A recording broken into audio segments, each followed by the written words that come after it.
Welcome to G K talks with Athira. കൂട്ടുകാരെ, നമ്മൾ ഇന്ന് ജീവിക്കുന്ന ഈ കേരളം പണ്ടിങ്ങനെ ആയിരുന്നില്ല. ജാതിയും ഐത്തവും വിദേശികളുടെ ആക്രമണങ്ങളും ഒക്കെ നിറഞ്ഞ ഒരു സിനിമാറ്റിക് സ്റ്റോറിയാണ് നമ്മുടെ കേരളത്തിനുള്ളത്. ഇന്ന് നമ്മൾ 1498 ഒരു വിദേശി കപ്പലിറങ്ങിയത് മുതൽ 1956 നമ്മളൊരു സംസ്ഥാനമായി മാറിയത് വരെയുള്ള ആ വലിയ കഥ വർഷങ്ങൾ തെറ്റാതെ ഒരൊറ്റ ഫ്ലോയിൽ പഠിക്കാൻ പോവുകയാണ്. കഥ തുടങ്ങുന്നത് 1400കളുടെ അവസാനമാണ്. കഥ തുടങ്ങുന്നത് 1498 മെയ് 20 കോഴിക്കോട്ടെ കാപ്പാട് കടപ്പുറത്ത് 3 വലിയ കപ്പലുകൾ വന്നിറങ്ങുന്നു. അതിൽ നിന്ന് വാസ്കോഡ ഗാമ എന്ന പോർച്ചുഗീസുകാരൻ ഇറങ്ങി. നമ്മുടെ മുളകും കറുവപ്പട്ടയും ഒക്കെ കൊണ്ടുപോകാനാണ് അവർ വന്നത്. വന്നയുടനെ അവർ വെറുതെ ഇരുന്നില്ല. കൃത്യം 2 വർഷം കഴിഞ്ഞ്, അതായത് 1500 അവർ കൊച്ചിയിൽ ഒരു ഫാക്ടറി ഇട്ടു. 3 വർഷം കൂടി കഴിഞ്ഞപ്പോൾ 1503 ഇന്ത്യയിൽ തന്നെ ആദ്യത്തെ വിദേശ കോട്ടയായ ഇമ്മാനുവൽ കോട്ട അവർ കൊച്ചിയിൽ കെട്ടിപ്പൊക്കി.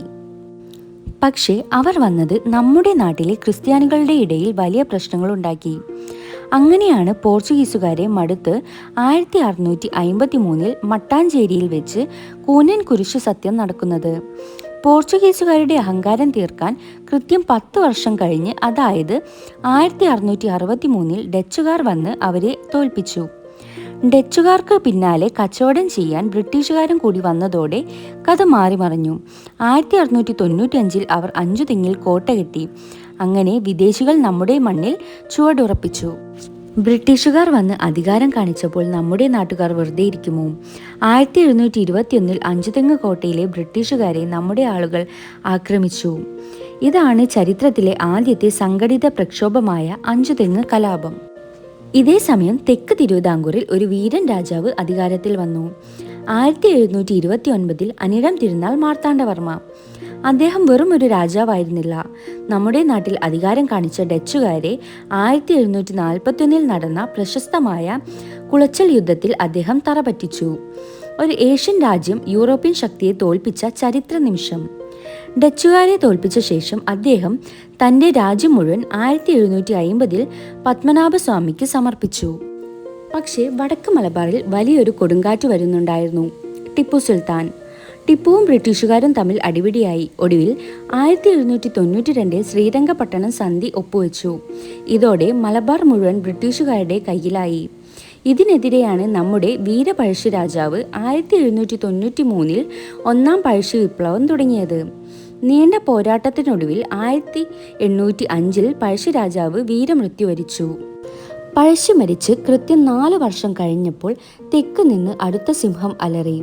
1809 വേലുത്തമ്പി ദളവ ബ്രിട്ടീഷുകാർക്കെതിരെ പോരാടാൻ ജനങ്ങളെ ആഹ്വാനം ചെയ്തുകൊണ്ട് ചരിത്രപ്രസിദ്ധമായ കുണ്ടറ വിളംബരം നടത്തി. അതിനുശേഷവും ബ്രിട്ടീഷുകാർക്ക് സമാധാനം കൊടുക്കാതെ 1812 വയനാട്ടിലെ കുറിച്ചൽ വില്ലേന്തി പോരാടി. യുദ്ധങ്ങൾ ഒരു വഴിക്ക് നടക്കുമ്പോൾ മറുഭാഗത്ത് മനുഷ്യത്വരഹിതമായ ആചാരങ്ങൾക്കെതിരെ ആളുകൾ ചിന്തിക്കാൻ തുടങ്ങി. 1817 റാണി ഗൗരി പാർവതിബായി തിരുവിതാംകൂറിൽ എല്ലാവർക്കും വിദ്യാഭ്യാസം സൗജന്യമാക്കി ഉത്തരവിട്ടു. ഇത് വലിയൊരു മാറ്റത്തിന് തുടക്കമായിരുന്നു. താഴ്ന്ന ജാതിയിലുള്ള സ്ത്രീകൾക്ക് മേൽവസ്ത്രം ധരിക്കാനുള്ള അവകാശത്തിനായി നടന്ന ചാന്നാർ ലഹള വിജയം കാണുന്നത് 1829 അതിനുശേഷം 1859 തിരുവിതാംകൂറിൽ അടിമത്തം പൂർണ്ണമായും നിർത്തലാക്കി. ഈ മാറ്റങ്ങൾക്കിടയിലേക്കാണ് കേരളത്തിൻ്റെ നവോത്ഥാന നായകൻ കടന്നുവരുന്നത്, ശ്രീനാരായണ ഗുരു.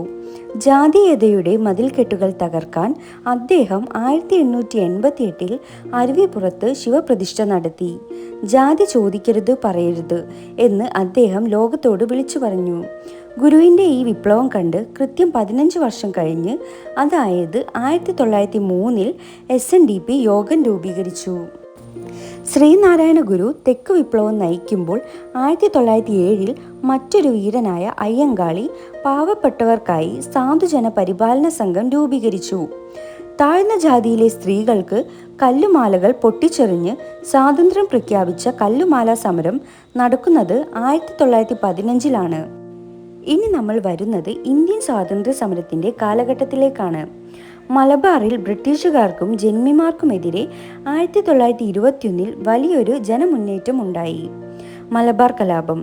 ഇതിൻ്റെ ഭാഗമായാണ് ക്രൂരമായ വാഗൺ ട്രാജഡി ദുരന്തം നടക്കുന്നത്. ഇതിനുശേഷം കേരളം കണ്ടത് വലിയ സത്യാഗ്രഹങ്ങളാണ്. കേരളത്തിന് മുന്നിലുള്ള റോഡിലൂടെ എല്ലാവർക്കും നടക്കാനുള്ള സ്വാതന്ത്ര്യത്തിനായി 1924 വൈക്കം സത്യാഗ്രഹം ആരംഭിച്ചു.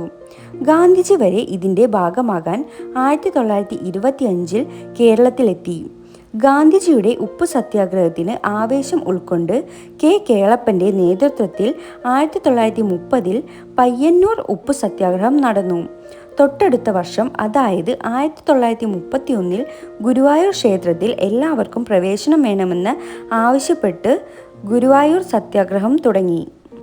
ഈ സമരങ്ങളുടെയൊക്കെ വലിയൊരു വിജയമായിരുന്നു 1936 നവംബർ 12 ക്ഷേത്രപ്രവേശന വിളംബരം.